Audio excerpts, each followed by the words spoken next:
ലോക്സഭയിലേക്ക് രണ്ടാമതും തന്നെ തെരഞ്ഞെടുത്ത വോട്ടർമാർക്ക് നന്ദി അറിയിക്കാൻ രാഹുൽ ഗാന്ധി കേരളത്തിലെത്തി. ഇടവണ്ണയിൽ റോഡ് ഷോയ്ക്ക് ശേഷം പൊതുപരിപാടിയിൽ രാഹുൽ പങ്കെടുത്തു. ഭരണഘടന സംരക്ഷിക്കാനുള്ള പോരാട്ടമാണ് തെരഞ്ഞെടുപ്പിൽ നടത്തിയതെന്ന് രാഹുൽ ഗാന്ധി പറഞ്ഞു. ഭരണഘടനയെ തൊട്ടു കളിക്കരുതെന്ന് ജനങ്ങൾ പ്രധാനമന്ത്രിയെ ഓർമ്മപ്പെടുത്തി. ധാർഷ്ട്യത്തെ വിനയം കൊണ്ട് വോട്ടർമാർ തോൽപ്പിച്ചെന്നും രാഹുൽ ഗാന്ധി പറഞ്ഞു.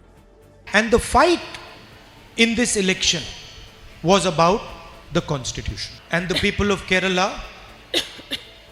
the people of Uttar Pradesh, they showed the Prime Minister, people of all other states showed the Prime Minister that you cannot dictate to the people of India what we want. And the people of India also told them that the constitution is our voice. Do not touch the constitution. അതേസമയം ഏതു മണ്ഡലം നിലനിർത്തണമെന്ന കാര്യത്തിൽ ഇതുവരെ തീരുമാനമെടുത്തിട്ടില്ലെന്നും വയനാട് വേണോ റായ്ബറേലി വേണോ എന്ന ധർമ്മസങ്കടത്തിലാണ് താനെന്നും രാഹുൽ ഗാന്ധി പറഞ്ഞു. I have a dilemma in front of me. The question is, will I be member of parliament of Wayanad or will I be member of parliament of Raebareli? What I will commit to you is that both Wayanad and Amethi and Raebareli will be happy with my decision. Shahad Rahman വിവരങ്ങൾ നൽകും. ഷഹദ്, ഇടവണ്ണയിലെ പരിപാടി അവസാനിച്ചോ? ഇനിയും പൊതുസമ്മേളനമുള്ളത് കൽപ്പറ്റയിലായിരിക്കും. ഏറ്റവും പ്രധാനപ്പെട്ട ഒരു കൗതുകവും ചോദ്യവും രാഹുൽ ഗാന്ധി ഏതു മണ്ഡലം നിലനിർത്തും എന്നൊരു തീരുമാനം ഇന്ന് ജനങ്ങൾക്ക് മുന്നിൽ പ്രഖ്യാപിക്കുമോ എന്നതായിരുന്നു. അക്കാര്യത്തിലൊരു തീരുമാനമെടുക്കാൻ കഴിയാത്ത ധർമ്മസങ്കടത്തിലാണ് താനെന്ന് അദ്ദേഹം ഇന്ന് ഇടവണ്ണയിൽ പറയുന്നു. എന്തൊക്കെയാണ് മറ്റു വിവരങ്ങൾ?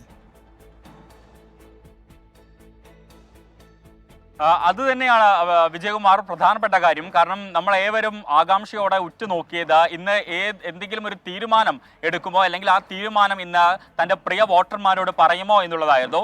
എന്നാൽ ആ കാര്യത്തിൽ ഇപ്പോഴും സസ്പെൻസ് നിലനിൽക്കുകയാണ്.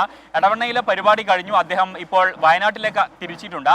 പ്രധാനമായിട്ടും അദ്ദേഹം പറഞ്ഞത് താൻ വലിയ രീതിയിലുള്ള ധർമ്മസങ്കടത്തിലാണ്. റായ്ബറേലി തെരഞ്ഞെടുക്കണോ അതുപോലെ തന്നെ വയനാട് തെരഞ്ഞെടുക്കണോ എന്ന കാര്യത്തിൽ ഇതുവരെ ഒരു തീരുമാനവും എടുത്തിട്ടില്ല.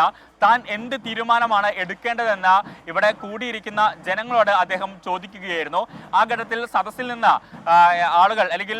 ആളുകൾ വിളിച്ചു പറയുകയായിരുന്നു, വയനാട് എന്ന് വിളിച്ചു പറയുകയായിരുന്നു. അപ്പം അദ്ദേഹം പറഞ്ഞത് താൻ ഒരു സാധാരണ മനുഷ്യനാണ്, തനിക്ക് ദൈവശക്തി ഒന്നുമില്ല എന്ന് പറഞ്ഞ് പിന്നീട് പ്രധാനമന്ത്രിയിലേക്ക് കടക്കുകയായിരുന്നു. കാരണം പ്രധാനമന്ത്രി താൻ ദൈവമാണെന്ന് പറയുന്നു, പ്രധാനമന്ത്രിയുടെ ദൈവം അംബാനിയാണ് എന്നൊക്കെ പറഞ്ഞ് അദ്ദേഹം പ്രധാനമന്ത്രിയെ പരിഹസിക്കുകയായിരുന്നു. പക്ഷേ അവസാനം അദ്ദേഹം ഇന്ന് പ്രസംഗം നിർത്തുമ്പോൾ അദ്ദേഹം പറഞ്ഞത് എന്തായാലും താൻ വയനാട് തിരിച്ചു വരും, താൻ രണ്ട് മണ്ഡലങ്ങളെയും നിരാശപ്പെടുത്തുകയില്ല, രണ്ടുപേർക്കും സന്തോഷം നൽകുന്ന ഒരു തീരുമാനമായിരിക്കും താൻ എടുക്കുക എന്നുള്ളൊരു കാര്യമാണ്. അതേ സമയത്ത് തൻ്റെ പ്രിയ വോട്ടർമാർക്ക് നന്ദി പറഞ്ഞുകൊണ്ടാണ് അദ്ദേഹം ഇന്നത്തെ പ്രസംഗം ആരംഭിക്കുന്നത്.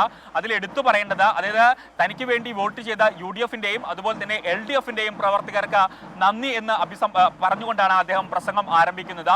പിന്നീട് പല ഘട്ടങ്ങളിൽ പ്രധാനമന്ത്രിയെ കടന്നാക്രമിക്കുന്ന തരത്തിൽ അല്ലെങ്കിൽ പ്രധാനമന്ത്രിയെ പരിഹസിക്കുന്ന തരത്തിലുള്ള പ്രസംഗം അദ്ദേഹം നടത്തി. എടുത്തു പറയേണ്ട ഒരു കാര്യം എന്ന് പറയുന്നത്, വേദിയിൽ നിന്ന് അദ്ദേഹം ഭരണഘടന ഉയർത്തി കാണിച്ചുകൊണ്ട് ഇതിന്റെ വില എന്താണ് എന്നുള്ളത് പ്രധാനമന്ത്രിക്ക് ഇപ്പോൾ മനസ്സിലായിട്ടുണ്ടാകും എന്ന കാര്യം അദ്ദേഹം ഓർമ്മിപ്പിക്കുകയും ചെയ്തു. അപ്പോൾ ഇന്നത്തെ ഈ ഒരു സ്വീകരണം വലിയ രീതിയിലുള്ള സ്വീകരണമാണ് ഒരുക്കിയിട്ടുണ്ടായിരുന്നത്. രാവിലെ 9 മണിയോടുകൂടി കരിപ്പൂർ വിമാനത്താവളത്തിൽ എത്തുമെന്നായിരുന്നു ആദ്യഘട്ടത്തിൽ അറിയിച്ചിട്ടുണ്ടായിരുന്നത്. എന്നാൽ കാലാവസ്ഥ അനുകൂലമായിരുന്നില്ല. 10 മണിയോടുകൂടി അദ്ദേഹം കരിപ്പൂർ വിമാനത്താവളത്തിൽ ഇറങ്ങി. പിന്നീട് അദ്ദേഹം ഇവിടെ ഈ പരിപാടി സംഘടിപ്പിക്കുന്ന ഇടത്തേക്ക് വന്നു. ആദ്യഘട്ടത്തിൽ റോഡ് ഷോ ഇല്ല എന്ന് അറിയിച്ചു. എന്നാൽ പിന്നീട് കാലാവസ്ഥ അനുകൂലമായപ്പോൾ റോഡ് ഷോ ആയിട്ട് വന്നു. കഴിഞ്ഞ ദിവസങ്ങളിൽ നമുക്കറിയാം, രാഹുൽ ഗാന്ധി റോഡ് ഷോ ഒക്കെ നടത്തുന്ന സമയത്ത് മുസ്ലിം ലീഗിന്റെ കൊടി ഉയർത്തുന്നതുമായി ബന്ധപ്പെട്ട് വലിയ രീതിയിലുള്ള വിവാദങ്ങളൊക്കെ ഉണ്ടായിരുന്നു. എന്നാൽ ഇന്നത്തെ ഈ റോഡ് ഷോയിൽ മുസ്ലിം ലീഗിന്റെ കൊടി അതുപോലെ തന്നെ കോൺഗ്രസിന്റെ കൊടിയൊക്കെ ഉയർത്തിയാണ് പ്രവർത്തകർ വലിയ രീതിയിലുള്ള ആവേശത്തോടു കൂടി രാഹുൽ ഗാന്ധിയെ ഈ ഇടവണ്ണയിലേക്ക് സ്വാഗതം ചെയ്തിട്ടുള്ളത്. ഇപ്പോഴും ആഘോഷം അവസാനിച്ചിട്ടില്ല. രാഹുൽ ഗാന്ധി വയനാട്ടിലേക്ക് തിരിച്ചിട്ടുണ്ട്. പക്ഷേ ഇപ്പോഴും ഇവിടെ വാദ്യ അകമ്പടികളോടുകൂടി വലിയ രീതിയിലുള്ള ആഘോഷം പ്രവർത്തകരുടെ നേതൃത്വത്തിൽ ഇവിടെ നടക്കുകയാണ്.